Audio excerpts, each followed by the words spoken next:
Santos. Os conselhos de Tuca para a sua esposa. Aquele dia era o dia de Ari, o dia de Ekadashi. Tuca estava sentado perto do altar de Tulsis. Ele chamou a sua esposa para perto dele e disse-lhe: Ouça a história de Ari, de Deus, com atenção. Dizendo isso, ele sentou a sua esposa à sua frente e pegou em símbolos e numa vina em suas mãos e deu à sua esposa um conselho. Vou trazer à minha mente o significado disso e descrevê-lo na minha linguagem grosseira. Mas é como se mostrasse o sol com a ajuda de uma luz. Onde há necessidade de néctar, alguns médicos dão remédios comuns. E da mesma forma, por mais obtuso que eu seja, estou a esforçar-me para explicar o significado dos abangues de Tuca. Quando os riachos sujos encontram as águas do Ganges, eles não podem mais ser descritos como profanos. A ferrugem do ferro não permanece mais assim que entra em contacto com a pedra de toque. Pois, afinal, a expressão incomparável dos santos tem um significado muito profundo e, através dos favores de Shri Hari, tentarei explicar um pouco. Ouçam, ó boas pessoas, com muito amor. Então Tuca sentou a sua esposa ao seu lado e disse-lhe: Considera este corpo humano como um campo. Se lá nos lembrarmos de Deus, então, por nossa boa fortuna, a colheita será tremenda. Aqueles que não relembram Deus e não asseguraram as riquezas espirituais estão completamente perdidos. Eles trabalharam na sua vida familiar por nada e apenas desgastam a sua carne e os seus ossos. 80% disso temos que pagar como receitas ao governo.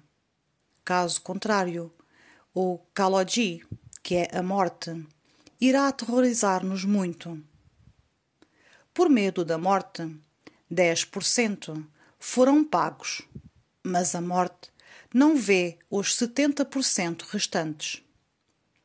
Você provavelmente perguntará o que significam os 10%. Se tiver alguma dúvida sobre isso, saiba que eles são os 10 órgãos que estão atualmente desgastados. Para os meus ouvidos, qualquer elogio doce ou palavras ruins são iguais. E eu olho sem qualquer senso de diferença para o ouro ou para a terra. Para a minha língua, açúcar ou o fruto amargo de Vrindavan são exatamente a mesma coisa. E eu cheiro igualmente a trepadeira pongal fedorenta ou a flor perfumada de Bakul. No meu coração está a mente inconstante, mas ela foi estabilizada aos pés de lótus de Vitala.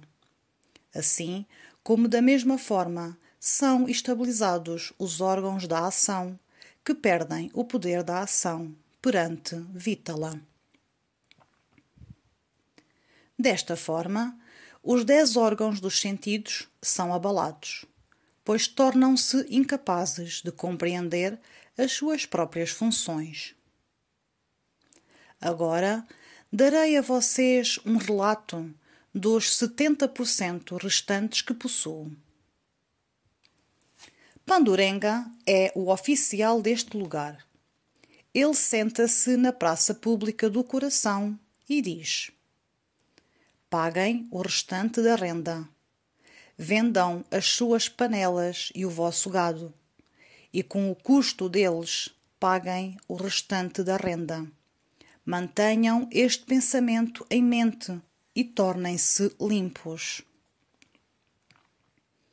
Tuca diz: Minha querida esposa, se não pagarmos o que lhe é devido, onde teremos um lugar para nos esconder?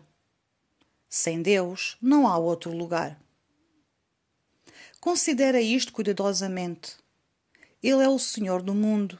Ele é o controlador do universo. Se fugirmos dele por medo, não há ninguém que possa dar-nos abrigo. Quando os seus servos estiverem atrás de mim, onde devo procurar refúgio? Se eu tivesse recusado empreender o cultivo logo no início, ele não teria me incomodado assim. Portanto, minha querida esposa, paguemos o restante e fiquemos aqui para sempre. Comeremos o que ele quiser nos dar como salário. Não há limites para aqueles que foram roubados por ele. Eles não voltaram para desfrutar da vida em família. Por medo de Deus, ninguém está disposto a passar por renascimentos. O Sadhguru privou alguém da sua consciência corporal e ele foi totalmente destruído. As pessoas riem dele por seu desrespeito à honra e à desonra. Shri Hari, Deus, leva aqueles que passaram nos testes para Vaikunta, o paraíso de Vishnu. Ele também foi atrás de mim, e então tive que pagar por isso com a minha vida. Eu já entendi isso, mas ignoro o conhecimento. Fui encontrado nas mãos daquele que assediou tantos com crueldade. Agora, minha esposa, pense bem em sua mente e seja indiferente às coisas mundanas. Minha vida está em perigo. Então, por que você hesita? Diga-me. Eu realmente preciso passar fome. Então, por que me apegar a qualquer sentimento de vergonha? Adotarei um plano que nunca nos separará. Viveremos juntos com todos os nossos filhos. Se você aceitar este meu conselho, não se pode falar em separação. Agora, você pode perguntar: o que as crianças comerão? Mas não pense nisso.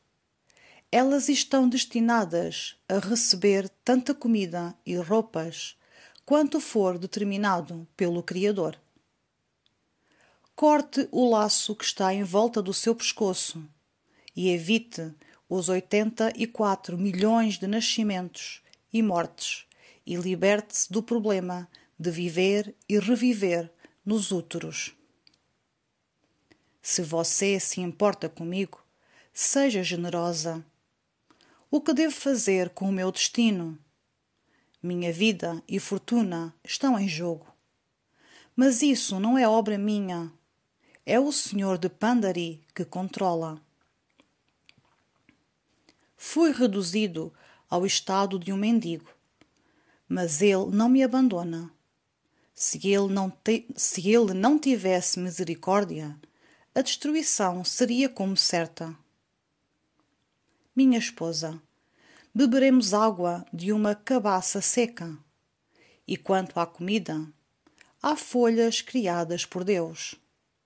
Portanto, com um coração grande, dê tudo. Se você tomar essa decisão, as boas pessoas irão honrar-te. Sua reputação se espalhará pelos 2 mundos. Minha esposa, pense no gado como tendo sido morto por doença. Imagine que as panelas foram roubadas por ladrões. E endureça o seu coração a ponto de pensar que você não tem filhos. Supere todos os desejos e endureça o seu coração pela vida mundana. Há pouca felicidade na vida familiar. Jogue-a fora. Quando você experimentar a suprema alegria da saciedade em Deus, você sentirá uma realização que até mesmo sábios como Sanak e outros muitos almejaram e não tiveram. Essas poderosas perturbações passarão. As armadilhas da vida mundana serão desfeitas. E, eventualmente, desfrutaremos de festivais gloriosos enquanto caminhamos pelo caminho rumo a Vaikunta, o paraíso de Vishnu. Sábios celestiais realizarão os festivais e nós os dois seremos felizes. Os servos de Vishnu nos farão sentar numa carruagem de luz, cravejada de pedras preciosas. Muitos santos, mahantes, quinares e siddhas virão para nos receber. Eles nos farão sentar na carruagem de luz e farão um alto clamor pela repetição dos nomes de Deus. Ao vermos os nossos parentes em Vaikunta, nos agarraremos firmemente aos seus pés e lá passaremos o nosso tempo, contando histórias de alegria e permaneceremos com eles. Minha esposa, se você gosta de ver essa maravilha da felicidade, deve ampliar o seu coração, desistir dos problemas da vida familiar e realizar a aquisição das supremas riquezas espirituais.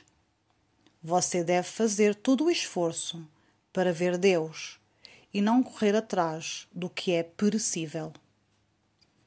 Levante-se cedo e banhe-se no arrependimento. Amanhã é segunda-feira, o 12º dia da quinzena do festival. Portanto, com um coração puro, mande chamar os Brahmanes.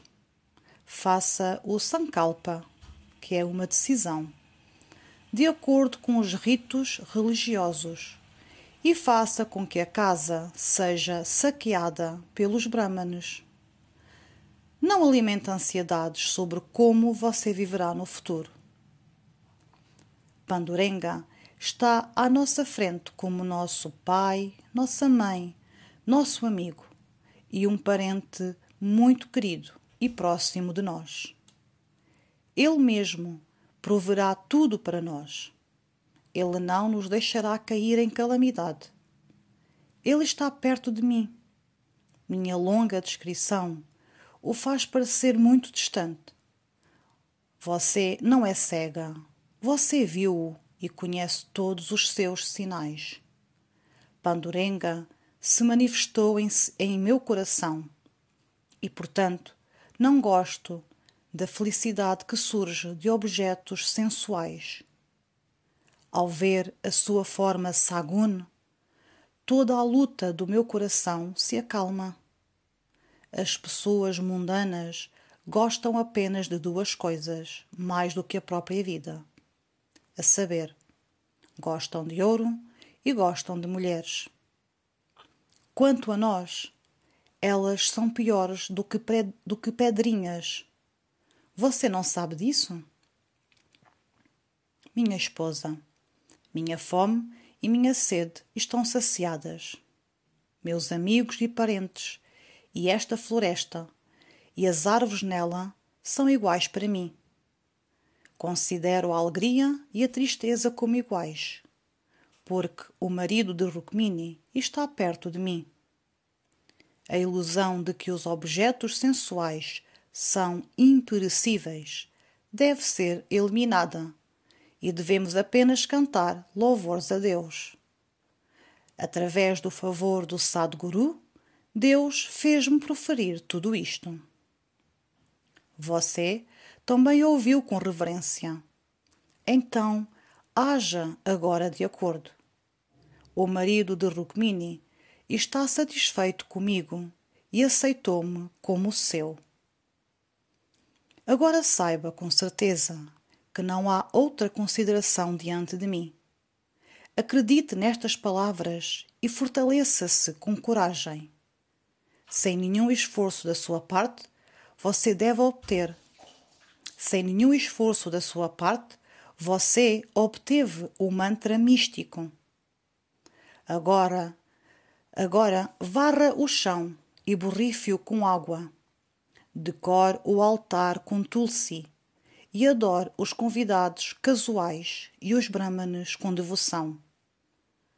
Em corpo, fala e mente, torne-se escrava dos Vaishnavas. Com devoção exclusiva e com amor, cante os nomes de Vitala de dia e de noite. Assim falou Tuka para a sua esposa. Maipati diz agora: as pessoas boas sabem que, no decorrer da minha narrativa, aproveitei o conselho de Tuka à sua esposa, como um conselho às mulheres em geral. O Vaishnava Tuka proferiu apenas 11 abangs. Comentei sobre eles em versos e expliquei-os claramente. Que os santos vejam o original e tragam o significado às suas mentes. Se eles se comportarem de acordo, certamente cruzarão o oceano de samskaras desta vida mundana. Tuka, de facto, aconselhou as pessoas que procuram riquezas espirituais e fez da sua esposa um exemplo. Assim, as armadilhas da vida terrena serão rompidas e a felicidade que surge da paz estará ao alcance de todos. Assim como, vendo o anseio do pássaro Chatak, o marido de Robini, a lua, surge no céu. Mas ninguém é privado da sua luz, pois ela é igualmente dada a todos. Embora Tuka tenha aconselhado a sua esposa, ninguém é privado do seu livre-arbítrio. Deus está sempre conosco e será daqueles que o aceitarem nas suas vidas.